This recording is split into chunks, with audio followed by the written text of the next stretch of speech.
Evo da počnem. Prvi događaj mi se dogodio kao djetetu od možda 7, 7,5, 8 godina. Znali smo se igrati u susjednom selu, djece je bilo puno. Igrali smo se skrivače. Ja kao mali sam bio jako plašljiv, bojao sam se noći, ali dogodilo se da, valjda se to moralo dogoditi.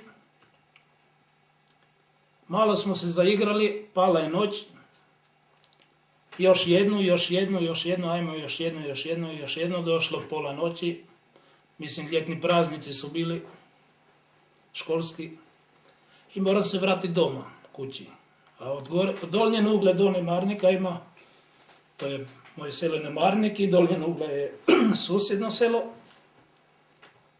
jedno 700-800 metara. I idem polako, čekam neki šum, polako se krećem, strah je bilo, užasno strah. Dođem gdje se rašlja cesta, znači za Nemarnike i dalje za Roč, okrenem se i kod susjednog sela Gornja Nugla, kod jedne bare, tamo je bara gdje su nekad krave pile vodu, vidim plamen, možda 20-30 metara visok, u dnu širi, prema kraju uži i treperi, jarko bijelo svjetlo, nema ni žutog ni crvenog, ono boje, vatre. Gledam kao ukočenje, to je trajalo možda 10 minuta. I nakon 10 minuta ta vatra se počne kretati preko ceste u šumu. Gledam i još više me uhvatio strah. Šta je sada? I to je trajalo jedno 15 minuta i kad se plamen prebacio preko ceste u šumu, odjedanput je nestao. U momentu. Znači sekundu nestao. Brzo trčim kući i ujutro uzmem biciklu i idem do mjesta gdje se to dogodilo. Kad nema naznaka da je bilo vatre. Znači sve čisto, trava zelena, nije bila ni ugažena, ni ništa. Prema šumi gledam gore preko ceste, ništa. Šta je bilo? Šta se dogodilo? Ja nemam pojma. Znam da sam samo vidio svjetlo. Jarko svjetlo, bijele boje. To mi je kao neki događaj koji ni sam ne mogu objasniti. A kamoli neko drugi. Da li je to još neko vidio? Nemam pojma. I to bi bilo to.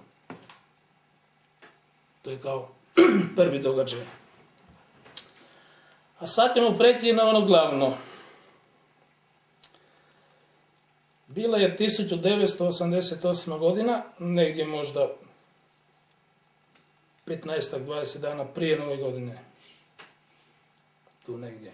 Sad se dobro i ne sjećam. Možda 20, 11, 21. Ne znam. Kao društvo smo znali otići u Buzet, u disko. Imao sam jedan auto, Zastavu 101. Bilo je u voznom stanju. Kupio sam ih za 200-300 maraka.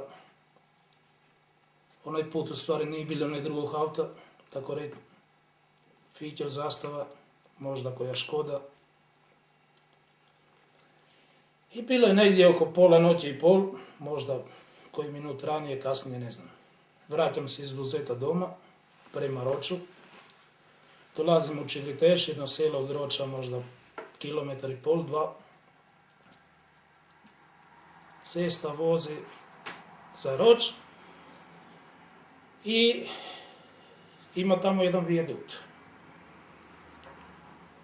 A nakon vijadukta je odvojak ceste gdje je nekad prije nego što je vijadukt sagrađen, bila je ta cesta gdje se išla za Buzet. Vozim normalno 60-70, uredno zavežem, pojasom, auto normalno radi. Prođem, u stvari dolazim na vijadukt i počinju problemi. Auto se počinje gasiti. I onda si mislim, hoću uspjeti bar na taj odvojak, da se makne s ceste, da neko ne naiđe. I uspio sam. Kad sam se maknuo van ceste, auto se gasi. Okrenem ključ u negativno, znači van kontakta, počekam 15-20 sekundi, opet dam kontakt, auto neće. Počnem u sebi proklinjati zašto baš sada, šta je sada, možda se ulabavila ova klema koja drži bateriju, ništa. Odvežem se,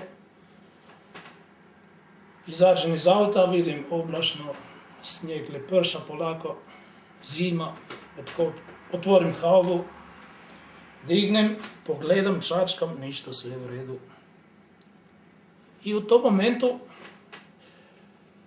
najlazi svjetlo, jarko svjetlo, bijele boje, a prije toga se ono počelo kao žmigati, znači kao žmigavci. 2-3 puta zatreperi svjetlo, kao što sam mislio da je negdje netko, ali onaj put niko nije imao fotoaparat, kamere, naročito. Otvaram haubu i odjedanput svjetlo. Pogledam gore iznad mene, preko 50-60 metara krug, svjetlo, gledam, mislim si, ko je to sada? I u tom momentu mi nestaje filma, ja se više ničega ne sjećam. Da bi bilo jedno 4 sata i 35 minuta ujutro, možda 4,5, 4,35, budim se, uredno zakopčan pojasom,